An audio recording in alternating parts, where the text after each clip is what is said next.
for day 13, I thought it might be fun to take you along for some craft with me action.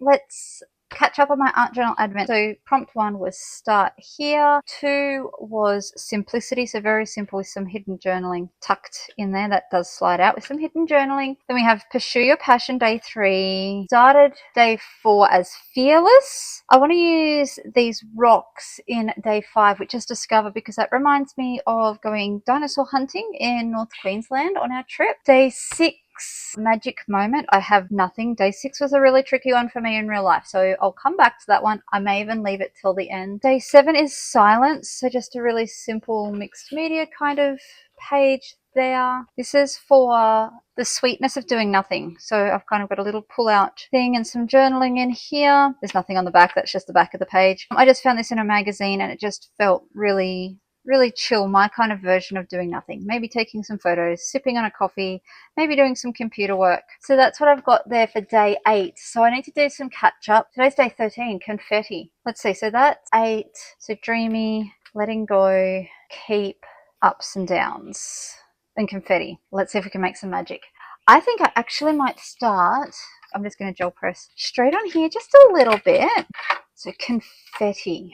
Let's take a look. So again, this is my little gel press. It's a 3x5 inch, so it's just a great size for working in journals and stuff. Okay, and then on the jelly press, so I'll use the paint obviously, and the 2 stencils I'm going to use is the polka dots, obviously, because it's confetti. And I'm going to include this little long one as a little nod to a long-running joke in our chat group about fairy bread and which specific kinds of hundreds and thousands should be on fairy bread. 2 of us say they should be the round dots, and the third is a sociopath and thinks it should be long ones. So she's wrong, but we love her anyway. But I thought that could be a fun little inclusion. So I'm just going to add some paint there and give them a little roll over. I've been really slack and haven't got my mess mat out, and I feel like I'm going to regret that very soon. Let that dry just a touch. So these are just the Montmartre pouring paints that I used in my binding video. You can find that also on my channel if you'd like to follow with all my projects that I'm doing this month. Don't forget to subscribe, and I am posting every day this month with lots of different crafty projects. If you're new here, I am a multi-passionate maker and I have so many different projects on the go this Christmas that it's going to get interesting. Okay, so that looks nice and dottish. So I'm just trying not to get paint on my desk as well. I'm going to put that one down the bottom there like that. Oh, that turned out so cute. Okay, and I still have paint on my brow, so I'm just going to get that off my brow on there, and there's only a little bit left on that jelly plate, so that's okay. So that's missing a heap of red, so let's add some more red because it's Christmassy and everyone likes confetti. Actually, I think I've just worked out what I'm going to do for the feature of this. It's not super confetti-ish, but it's giving me vibes, so I'm going to call that a win. Just going to let that dry just a touch, and then I'm going to add some gold paint because it's nice to be fancy. So it's really interesting to me, the different interplay of paint layers depending on whether you do the next one wet or dry, how long you leave them before you put them on the page, all that kind of stuff. So let's do that. Let's see how this one works out. I think that's going to, again, not have a lot of red in it. Oh, actually it's not too bad. That's looking like a cool background. I might do you know what I might do is not some more jelly plate, but I have this is called sequin waste. So you can see that's where sequins have been punched out of. So when I'm stenciling, I am super technical. I pour it in my hand and then I use my finger to dab it on. So let's add some green sparkle. I just love the fun texture that this sequin waste gives. I haven't used it for ages. This little piece was actually gifted by a friend. Look, it would have to be a decade ago, back when we were all getting into mixed media. Look at that amazing pattern making. I love that. I'm just going to go wash my hand. I'm going to do some more in the gold as well, just because I just love that texture. I think it turns out super cool. I'm just going to add a little bit of gold with it as well. And this gold's actually, because it is pouring paint, it is super runny. So in theory, it shouldn't be too overwhelming. Yeah, that looks cute. I'm actually going to layer that over some of the teal up there. Maybe down in this corner. A little bit more. I love that. All right, I'll wash the gold off. Okay, so there's my beginning. I'm actually kind of already pretty obsessed with how that's coming together. I probably wouldn't have minded putting some paper or something in there. Oh, do you know what I've just spotted? So I have this from a Substack artwork. So it's an old slide frame, like for slide negatives, but I've also got some actual old film. So I'm just wondering, that could actually work really cool for what I've got in mind, even like for something like that. That's cool. So let's snip that off. And that's obviously rolled up because it's been inside the film canister. What else have I got in that little pot? I have so much stuff. I've got a little pot just over here full of all my like random scraps and offcuts and stuff. Flatten that out just a little bit if I can. Oops, I've bent that a little bit. That's okay. That will flatten as I work. So let's pop that over there. So that'll be that. So I'm thinking I might add some watercolors now. So just like with a nice big brush, just activate some of those. What have I even got? Oh, I've got like a darker teal up here that I've been using. Oh, like that. Okay, that color works really well. So I might activate those two colors and make a little bit more of that. Just playing around with layers. Honestly, I feel so out of the groove with mixed media. That's that watercolor. I don't even know what I'm doing really. Hence the whole out of touch thing. Maybe something a bit like that, like a little vignette that probably could still do with a little bit more blue in that. Trying to balance the colors. It's a little bit tricky when I'm using like these ones here, and that looks a bit better. I feel like I definitely want to do something to pick up more of that gold as well. Use a slightly thinner brush now for some red. What are we going to do with some of this red? So I really still want this to be kind of like backgroundish. I'm not trying to obscure too much of the background or turn it into something. So it'll be collage elements that will kind of be my something that comes in. So just adding some little bits and pieces. I'm just going to add some red flecks as well. Try and soak up some pigment and do love some paint splatter. Beautiful. I'll add some more. I was originally thinking that I would like obscure it somewhat and create a picture out of that background and use lots of like white to create negative space. But I'm actually not sure I want to now because I love that background so much. So that leaves me with my next section. I might even do on here. So I'm just going to use like my regular black pen. I'm gonna draw a stick and a stick. I know it's not really confetti, but like I want to include sparklers in this one. That's what it made me think of. Sparkle, sparkle, sparkle.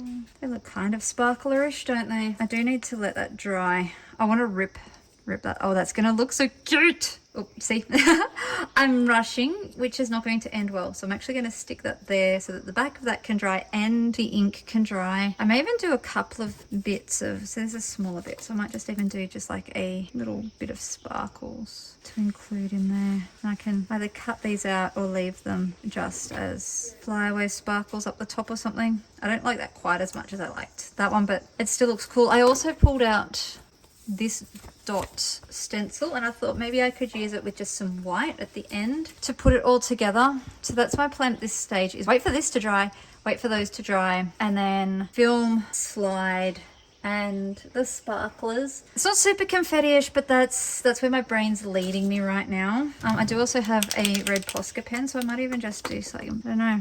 Do I do some lines? Let's do some lines and some mark making just to add some of that mixed media texture feel. If you can't tell by my thinking out loud, I really have no idea what I'm doing. Something like that. That looks cute. And then I do have, I've got like that darker teal.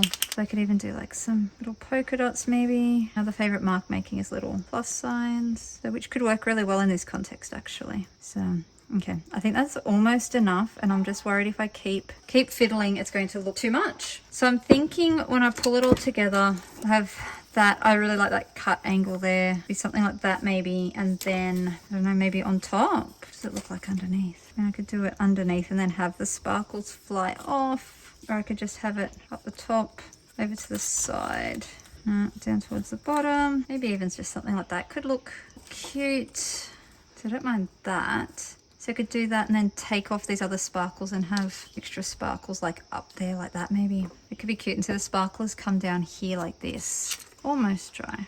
While I'm deciding, I'm just going to grab my white paint. Oh my goodness, it has gotten so, there's a really big dry bit here. October last year I wrote a post about the only wasted craft supplies are the ones you don't use and let go of. So, because I'm a shocker for like, I don't want to use this paper or this journal or this paint in case a better project comes along. In case I waste it on a project not worthy kind of idea. Then we unpacked when we moved into our house and half my stuff was just unusable. And so I'm trying to get better at actually using stuff. because that's when it gets wasted, is if it doesn't get used. Like this paint, it's been floating around for 2 years and now it's almost gone off and I've never used it. So that white's being really tricky to come off too. Try not to put too much pressure on because of the dark. Some of the little dots there which are coming off really nicely, and it's really giving that effect. So I'll add a little bit more. Let my white paint be a lesson to you. Use your stuff. It's not going to be wasted on a project. It's going to be wasted if it's like this and dried out and unuseful. There we go. Oh, those look really cute. They're just like these pale little white dots going on to really bring in that confetti feel. I love that. What was the day before confetti? Ups and downs. Okay, I'm actually going to put some more paint because you can see there's little bits there. I'm going to put maybe some of the actual blue because we haven't used a lot of it. So let's give that a shake. Again, starting to get wasted. My goodness, so disappointing. There's one thing I hate more than wasting supplies on a non-worthy project. It's throwing out hardly touched supplies. So let's see how these turn out. This could be really interesting. This will give me a background. Oh, that's really cool. It's picking up some of that red as well. I'm going to get rid of some of that. Oh, that's come up a lot cleaner. I do need to buy some new baby wipes. That's still got a reasonable amount of paint on it. So this one over here, I don't even know what this page is supposed to be, but it can have some blue too.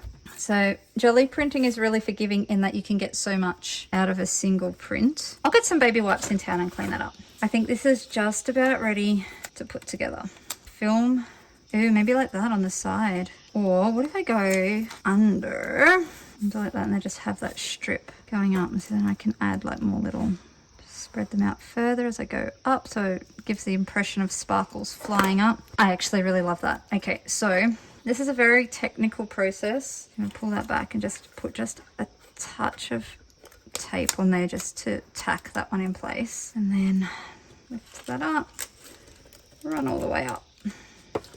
I need to get it right first time because this tape from Stampin' Up is, they call it permanent. It's super permanent. And even like the resealable stuff I've found is so sticky. It's not really resealable. It's kind of, it gives you a moment's grace, but not a whole lot. Okay, and then, so these I just designed in Photoshop and then cut on my Cricut. Oh man, look at that. That is so cute. Cut that off. And that is my finished page for confetti. I'm just going to get my white marker. Starting to run out of ink. Oh, gosh. Oh, shoot. Now I'm just making a mess and ruining my page, aren't I? The splodges are a bit disappointing, but you know what? We'll call it a win. Design element. I didn't make an accident. I meant for that to happen. I'll see if I can just lift this one up maybe. Give those sparklers a little bit of space. Because it's vellum, it's a little bit slippery, so it's actually giving me... There we go. So got that one off. That's not going to work quite as well because it's on the craft, so we won't fiddle with that too much. I'm going to leave the splodges. I'm going to call them a design element. I think that's about as good as it's going to get. I do have some of the runny ink over here. I might be able to just get some splodges up here to balance it out. There we go. Oh, I like that better than the polka dots actually. But anyway, and that's my response to the prompt confetti. I hope you've enjoyed crafting with me today. Join me tomorrow for day 14 of Vlogmas.